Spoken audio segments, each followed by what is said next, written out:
사랑하는 예봄의 성도 여러분, 월요일 새벽입니다. 오늘도 사랑하는 예봄의 성도님들의 가정과 생업이 하나님의 은혜와 평강이 넘쳐나기를 주님의 이름으로 축원합니다. 더불어서 계속되는 코로나19 사태에 방역하고 또 치유하는 모든 분들에게 오늘도 힘과 용기가 있기를 바라고, 오늘 확진자들의 조속한 그 치유와 또 회복, 그리고 어떻게 가정으로 또 일터로 돌아갈 수 있기를 기도합니다.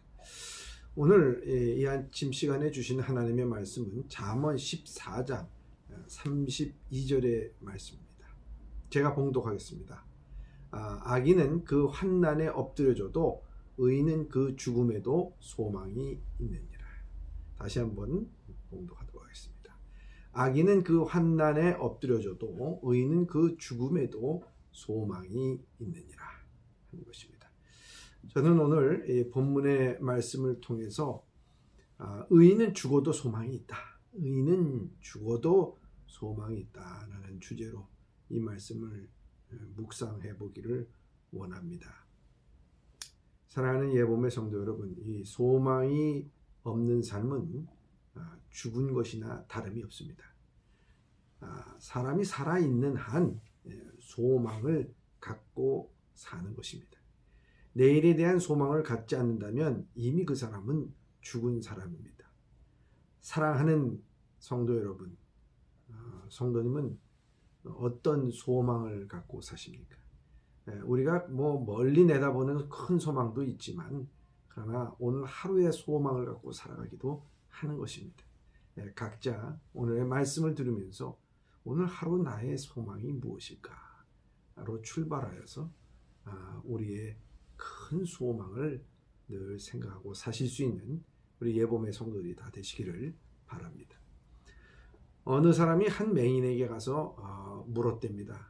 대단히 죄송하지만 보지 못하는 것과 듣지 못하는 것과 말하지 못하는 것 중에서 어느 것이 가장 고통스럽다고 생각하십니까? 라고 물어보니까 그 맹인이 대답하기를 그 셋 중에 눈앞에 있는 것조차 보지 못하는 것이 가장 고통스럽습니다.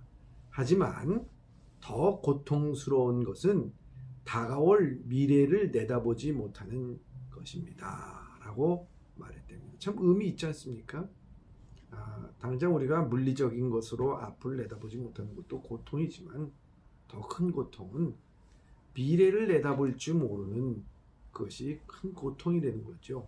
다시 말하자면 소망이 없는 것처럼 처참한 것은 없다는 것입니다. 그러나 소망이 있는 자는 흔들림이 없이 견고히 설 수가 있는 것입니다. 그래서 욥기 11장 18절에 보면 내가 희망이 있으므로 안전할 것이며 두루 살펴보고 평안히 쉬리라 이렇게 되어 있습니다. 소망이 있는 자는 안전하다는 거예요.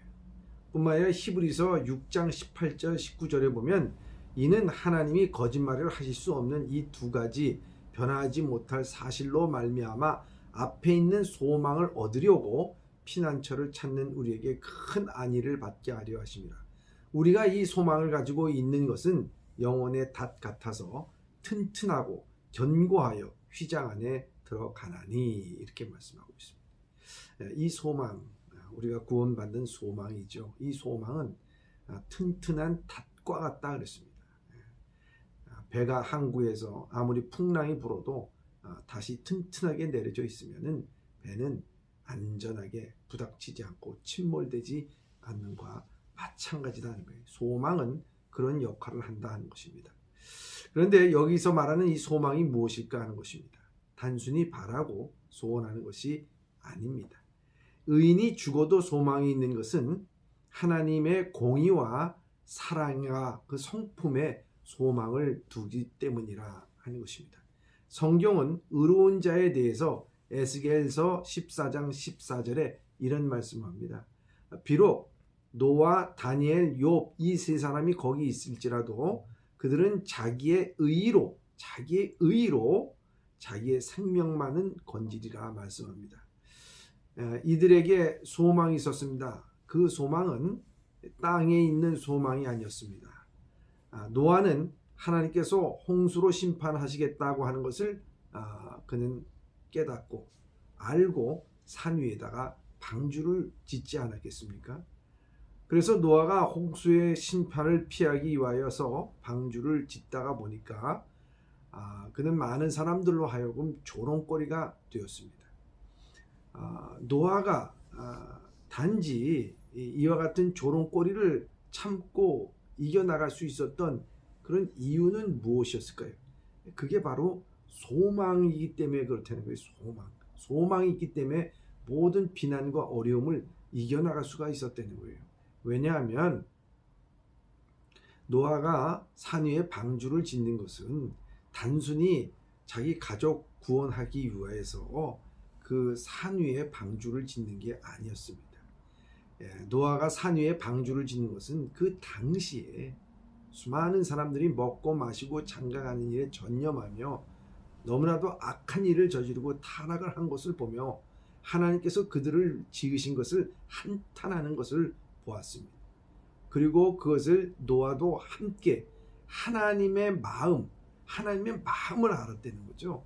그래서 하나님의 마음을 알았기 때문에 하나님의 마음에 함께 동참하면서 그 마음으로 이 노아는 산 위에다가 배를 지은 것이다. 이렇게 볼 수가 있습니다. 그렇습니다.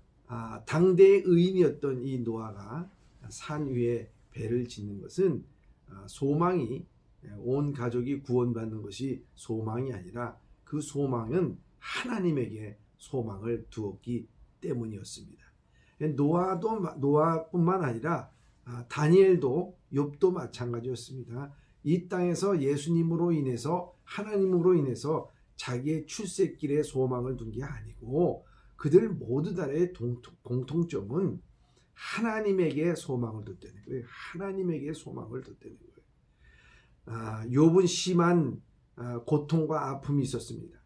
자신을 위로해 줄 아내도 떠나가고 또 자식도 잃어버리고 재산도 잃어버리고 뿐만 아니라 친구들이 와서 그에게 참 마음의 상처를 주었습니다. 그 모든 극심한 고통과 아픔을 극복할 수 있었던 것은 그에게 소망이 있었기 때문입니다. 그 소망이 무엇이냐? 하나님에게 대해서 소망이 있었다는 거예요. 그래서 욥기 19장 25절 26절에 보면 그는 이렇게 고백합니다. 내가 알기에는 나의 대속자가 살아계시니 마침내 그가 땅 위에 서실 것이라. 내가 가죽이 벗김을 당한 뒤에도 내가 육체 밖에서 하나님을 보리라. 그에게 있어서의 소망은 모든 고난과 고통이 끝나는 것이 소망이 아니라 자기가 죽어서 그 후에 하나님을 보리라. 이게 그들의 소망이었습니다. 그렇기 때문에 의인은 죽어도 소망이 있는 것입니다. 악인은 죽음과 함께 그 소망이 끊어지지만 의인은 죽어도 소망이 있는 것입니다. 왜냐하면 악인은 죽음으로 인해서 더 이상 기회가 없는 삶을 살게 됩니다. 그는 영원히 멸망을 당하지만 그러나 의인은 죽음 후에 있을 영원한 삶에 하나님과 함께 영화로운 삶을 살기 때문에 의인은 결국 하나님께 소망을 두기 때문에 죽어도 소망이 있다 하는 것을 말씀하고 있습니다. 시편 39편 4절서부터 7절에 보면 여호와여 나의 종말과 연한이 언제까지인지 알게 하사 내가 나의 연약함을 알게 하소서. 주께서 나의 날을 한 뼘 길 만큼 되게 하심에 나의 일생이 주 앞에서 없는 것 같사오니 사람은 그가 든든히 서 있을 때에도 진실로 모든 것이 허사뿐이니이다. 진실로 각 사람은 그림자같이 다니고 헛된 일로 소란하여 재물을 쌓으나 누가 거둘는지는 알지 못하나이다. 주여 이제 내가 무엇을 바라리요? 나의 소망은 주께 있나이다. 이렇게 고백합니다. 결국 이 시편의 기자도 세상의 모든 재물 또 우리의 연수 모든 것에 대해서 소망을 두는 것이 아니라 소망은 주께 있나이다. 이렇게 말하고 있습니다. 그래서 주님께 소망을 두는 자의 모습은 자기의 연약함을 압니다. 주님께 소망을 두는 자는 이 땅에서 자신이 든든할 것이 자기를 든든하게 버텨줄 것이 이 세상에는 아무것도 없다라는 것을 아는 거죠. 그래서 오늘 이 땅에 소망을 두는 것이 아니라 하나님께 소망을 두는 것입니다. 또 재물이 자기를 안전하게 지켜줄 것이라고도 생각하지 않습니다. 그건 참 어리석은 일이죠. 오늘도 이 의인은 바로 하나님께 소망을 두는 것입니다. 그러기에 의인은 이 땅의 삶에 소망을 두는 것이 아니라 하나님께 소망을 두기에 죽어도 소망이 있는 것입니다. 특별히 신약시대에 살아가는 성도들은 소망의 근거가 되신 예수 그리스도의 부활을 믿기에 오히려 죽어서 그 소망을 성취하게 되는 것입니다. 사랑하는 성도 여러분, 지금 사순절 마지막 주간을 지내고 있습니다. 예수님의 십자가의 발자취는 죽음의 발자취가 아니라 소망의 발자취였습니다. 우리가 자신의 십자가를 지고 자기를 부인하고 가는 길이 바로 소망의 길임을 잊지 마시기 바랍니다. 인도 캘커타에는 니르마 리다이라고 하는 그런 집이 있습니다. 이 집의 말은 순수한 마음을 가진 사람들의 집이라고 일컫는 일종의 그 행렬병자들을 보호하는 곳입니다. 죽음을 기다리는 사람들의 집이라는 이름으로 알려져 있습니다. 1954년 길거리에서 죽어가는 한 여성을 만난 이 테레사 수녀가 그 여성의 고통을 조금이라도 덜어주기 위하여 자기 집으로 데려가 그 침대를 제공한 것이 시작이 된 것입니다. 이곳에서 행렬병자들은 고통 속에 있는 그들에게 행렬병자들의 고통 속에 있는 그들에게 먹여주고 재워주면서 천국 복음을 통하여 소망을 전해주는 것입니다. 수많은 사람이 소망을 발견하며 허무한 죽음이 아닌 소망으로 죽음을 맞이하는 곳이 되었습니다. 사랑하는 성도 여러분, 의인은 죽어도 소망이 있습니다. 그런데 하물며 살아있는 오늘 얼마나 우리에게는 소망된 하루이겠습니까? 오늘도 주님과 함께 마음의 소원을 갖고 소망의 삶을 살기를 주님의 이름으로 축원합니다. 기도하겠습니다. 사랑의 하나님, 오늘도 하루의 생명호흡을 허락해 주심을 감사를 드립니다.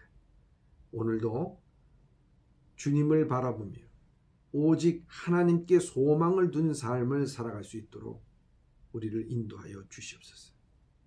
우리는 연약합니다. 이 세상의 것을 의지하지 않게 하여 주시고 우리의 연소를 의지하지 않도록 오직 하나님께 소망을 두며 오늘도 내 말과 행동과 생각이 주님께 연락되게 하여 주시옵소서. 예수님의 이름으로 기도드리옵나이다. 아멘.